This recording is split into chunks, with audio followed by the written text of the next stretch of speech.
Depuis le début de l'examen de ce texte, le groupe écologiste et social s'est mobilisé avec une ligne de conduite: détermination contre le crime organisé, ses réseaux, son argent, ses causes aussi, et défense des principes de l'état de droit, ses procédures, ne vous en déplaise, et les libertés.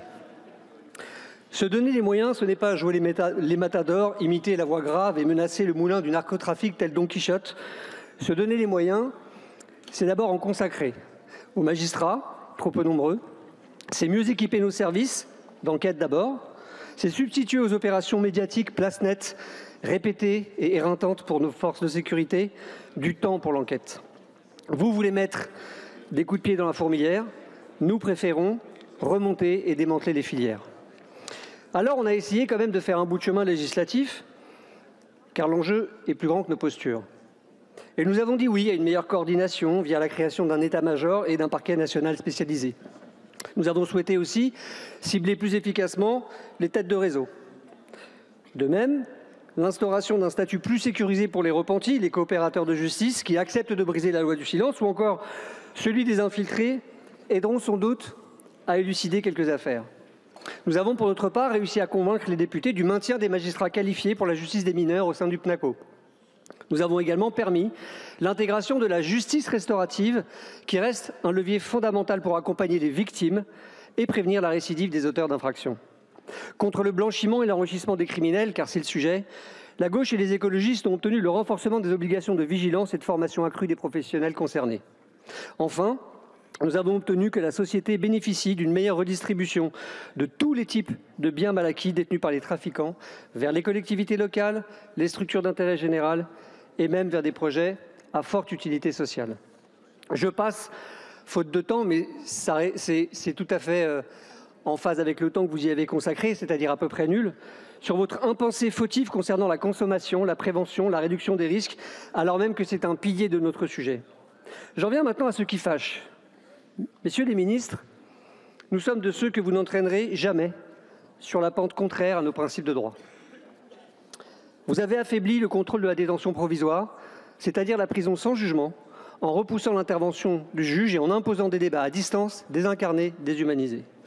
Vous avez prôné une justice de la vengeance qui confond la peine avec le châtiment, en imaginant volontiers les prisonniers souffrir de l'isolement et subir des fouilles intégrales, systématiques, quand il existe des scanners tout aussi efficaces et qui préservent la dignité. Si vous voulez aider les agents de la pénitentiaire à mieux surveiller, alors commencez, comme les Britanniques ou les Espagnols, à vider les prisons des petits délits.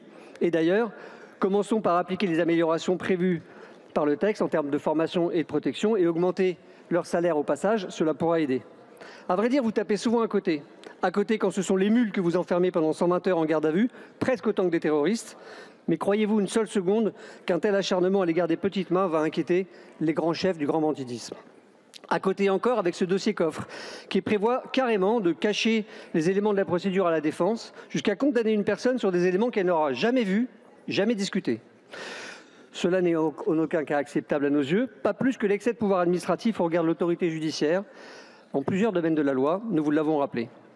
Le contradictoire bafoué, l'autoritaire judiciaire écarté, vous préparez le terrain pour des normes que nous ne voulons pas.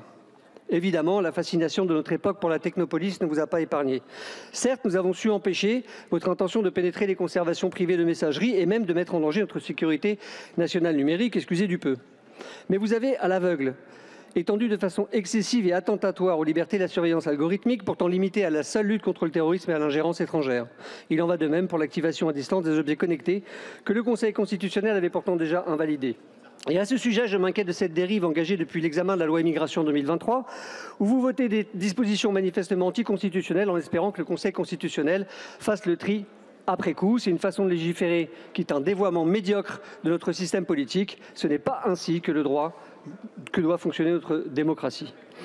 Si nous nous abstenons à ce stade, c'est pour alerter tous les collègues, mais aussi les sénateurs et sénatrices à quelques jours de la CMP, qui peut encore nous mettre d'accord sur l'essentiel. Doter notre justice et nos services d'enquête des capacités à agir, à juger et à protéger. Dans le cas contraire, vous nous contraindrez à ce recours au Conseil constitutionnel et nous appellerons tous les partenaires parlementaires soucieux de notre état de droit de se joindre à nous dans cette démarche.